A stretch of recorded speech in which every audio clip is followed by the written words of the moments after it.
Revalina, seorang mahasiswi di Palembang, melapor ke Polda Sumsel setelah menjadi korban penipuan melalui aplikasi Telegram.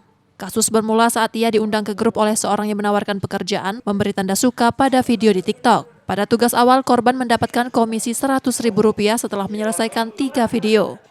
Namun untuk level berikutnya, pelaku meminta korban mentransfer sejumlah uang sebagai syarat pencairan komisi. Setelah mentransfer hingga Rp7 juta tanpa hasil, korban baru menyadari telah ditipu. Itu penipuan dari Telegram.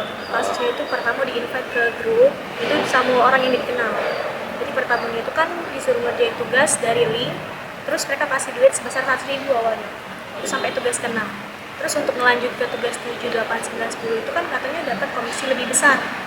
Jadi disuruh top up, awalnya disuruh 480 untuk daftar member. Setelah daftar member itu, jadi lanjut untuk kerjain tugas. Tugasnya itu kalau mau dikerjain harus bayar. Yang pertama itu 1,2.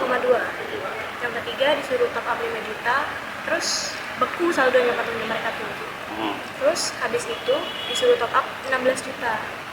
Tapi baru sadar kalau itu penipuan gitu. Karena kan aku chat member yang lain juga itu ternyata itu komplotan dari mereka.